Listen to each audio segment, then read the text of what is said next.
Good afternoon, and thank you for tuning in to 17 Newsflash. I'm Sierra Murdoch, and here are your top stories for today. Good news on the fight to contain the French fire. Kern County Fire announced last night that containment is up to 43%, yet the fire continues to slowly grow, now at more than 25,700 acres. The fire, believed to be human-caused, started in the mountains west of Lake Isabella on August 18th. Evacuation orders continue to be downgraded in the area surrounding the fire, but fire crews say the threat of this fire is not over. They're offering tips on how residents can be proactive in saving their homes. You can find those tips and more on our website, kget.com. Meanwhile, a man was shot and killed last night in East Bakersfield, and police say the shooter or shooters are still on the loose. The Kern County Sheriff's Office says deputies responded to the shooting just after 11:30 p.m. in the 700 block of Hill Street. That's just east of Sierra Middle School. KCSO says they found a man dead in a parking lot. He had multiple gunshot wounds. If you have any information on this case, you're asked to call KCSO at 861-3110.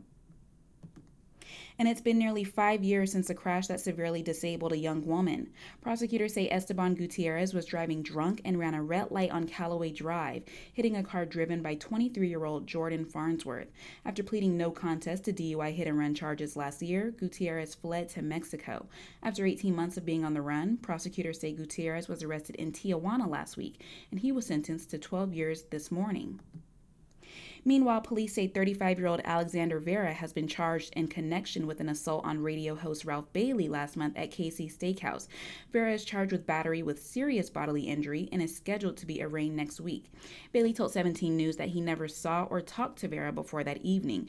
He also said Vera used a racial slur during the incident. For more on the assault that required surgery to fix Bailey's broken jaw, head to our website. And tomorrow, a forum featuring 17's Robert Price will discuss the devastating impact of fentanyl addiction here in Kern County. Bakersfield Recovery Services and other community members will take part in a discussion that will cover some of the local resources available to people struggling with addiction and substance abuse. The forum is scheduled for tomorrow from 6:30 to 7:30 p.m. at New Wine Church on G Street. The event will be live streamed on the 17 News Facebook page and our website. And looking ahead to 17 News at 5, it's every parent's dilemma. What do you do if your child has been exposed to COVID-19 in the classroom? 17's Moses Small will have the latest on how the virus is affecting those in school and what you can do if it's happened to your child. Also on tonight's show, the results of our feedback poll. Over 200,000 child COVID cases were reported in the U.S. last week, which is almost a quarter of all COVID cases. The California Department of Public Health has implemented mask mandates at all California public schools, but some states are going in the opposite direction. The U.S. Department of Education has launched a civil rights investigation into 5 states that had barred schools from requiring masks among students and staff. Parents claim the mask bans discriminate against students with disabilities. We want to know, should there be a universal mask mandate for schools? There's still time to have your opinion heard. Just head to our Facebook page. For more on any of the stories in today's show, head to our website, kget.com/newsflash. That's all for us today. Thank you for tuning in. Have a great day.